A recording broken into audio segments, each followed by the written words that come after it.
Birthday পার্টির invitation ভিডিওটায় তোমরা এত পরিমাণে ভালোবাসা দিয়েছো যে আমি আবারও আরেকটা ইনভিটেশন ভিডিও নিয়ে হাজির হয়ে গেলাম।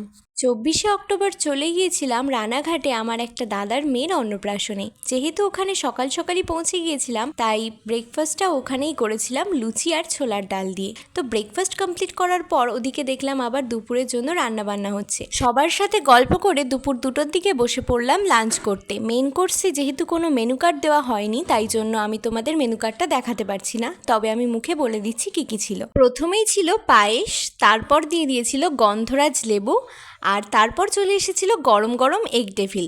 এগ ডেভিলটা সসে ডিপ করে খেতে কিন্তু দারুণ লেগেছিল। তারপর দেখো চলে এসেছে আলুর চিপস আর তার সাথে সাদা ভাত। এরপর দেখো দিয়ে গেল মুড়ো ডাল, আর আমি গন্ধরাজ লেবুটা একটু মাখিয়ে নিয়েছিলাম, আর চিপস দিয়ে মুড়ো ডালটা খেতে কিন্তু দারুণ লেগেছিল। এরপর পাতে পড়ে গেল আমার ফেভারিট দই কাতলা, আর তোমরা তো জানোই আমি দই কাতলা খেতে কতটা ভালোবাসি। তার সাথে সাথে মাছটাও কিন্তু খেতে দারুণ টেস্ট ছিল। এটা দিয়ে খাওয়া শেষ হতে না হতেই চলে আসলো আবার স্যালাড আর তার সাথে ফ্রাইড রাইস।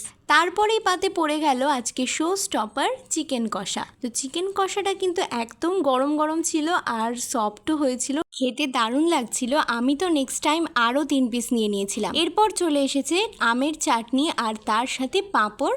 এরপর দিয়ে দিয়েছিল চমচম আর তার সাথে রসগোল্লা, বাট রসগোল্লাটা আমি স্কিপ করেছিলাম। এরপর হজমোলা আর আইসক্রিম দিয়ে সেদিনকার মতো অনুষ্ঠানের খাওয়া দাওয়া শেষ হয়েছিল।